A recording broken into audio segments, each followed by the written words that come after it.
നമസ്കാരം, ജന്മഭൂമിയിലേക്ക് സ്വാഗതം. സുരേഷ് ഗോപിയുടെ ബാങ്കിലെ ജപ്തി നടപടികൾ നേരിടുന്നതിനെക്കുറിച്ച് പറയാൻ വന്നതാണ് ഈ ഉമ്മ. കൊറോണ കാരണം കടമെടുത്ത തുക കൃത്യമായി തിരിച്ചടയ്ക്കാൻ കഴിഞ്ഞിട്ടില്ല. തിരിച്ചടവിന് കാലതാമസവും വന്നിട്ടുണ്ട്. ഇപ്പോൾ ഒരുപാട് വീടുകളിൽ കുടിയിറക്കുക, അങ്ങനെ പ്രശ്നങ്ങൾ നടക്കുന്നു. ഇതൊക്കെ സാറിന്റെ ശ്രദ്ധയിൽപ്പെട്ടിട്ടുണ്ടാവും. ഉമ്മ പറഞ്ഞത് അത്രയും കേട്ടുനിന്ന സുരേഷ് ഗോപി തിരിച്ചു ചോദിച്ചു, ഇതിൽ എത്ര ജപ്തിയാ ഞാൻ ഒഴിവാക്കി കൊടുത്തിട്ടുള്ളതെന്ന് അറിയാമോ?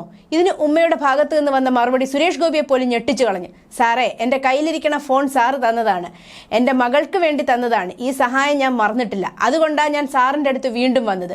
താൻ പണ്ട് ചെയ്തു കൊടുത്ത ഈ സഹായം സുരേഷ് ഗോപിക്ക് പോലും ഓർമ്മയില്ല. മുസ്ലിങ്ങൾ തിങ്ങിപ്പാർക്കുന്ന തീരദേശത്ത് കുടിയൊഴിപ്പിക്കൽ പ്രശ്നം കേൾക്കാൻ വന്നതായിരുന്നു സുരേഷ് ഗോപി. അതിനിടയിലാണ് ജപ്തി പ്രശ്നങ്ങൾ പറയാൻ ഈ ഉമ്മ എത്തിയത്. ഞാൻ ഈ പ്രശ്നം രാജ്യസഭയിൽ പ്രസംഗിക്കാൻ സമയം അനുവദിച്ച് കിട്ടാത്തതിനാൽ എഴുതി കൊടുത്തു. അതിനിടെ അവർ എടുത്തുകൊണ്ട് പോയില്ലേ 4000 കോടി. ഇടത് സർക്കാരിനെ വിമർശിച്ച് സുരേഷ് ഗോപി പറഞ്ഞു. കുടിയിറക്കപ്പെടാണ് പാവങ്ങൾ, സർഫാസി നിയമമാണ്. ഉമ്മ പറഞ്ഞു, ചോരയൊറ്റി കുടിക്കരുത് ബാങ്കുകൾ. ഒരു മുദ്രാ ലോൺ ചോദിച്ചു ചെന്നവർക്ക് ബാങ്കുകൾ കൊടുത്തില്ല. പോയി മോദിയുടെ അടുത്ത് ചോദിക്കുക എന്നാണ് ബാങ്കുകൾ പറഞ്ഞത്. സുരേഷ് ഗോപി പറഞ്ഞു, എന്തായാലും സാർ ഇക്കാര്യം പരിഹരിക്കണം.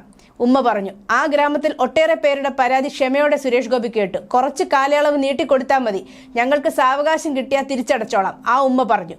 നോക്കട്ടെ സുരേഷ് ഗോപിയുടെ മറുപടി. News desk, Janmabhumi.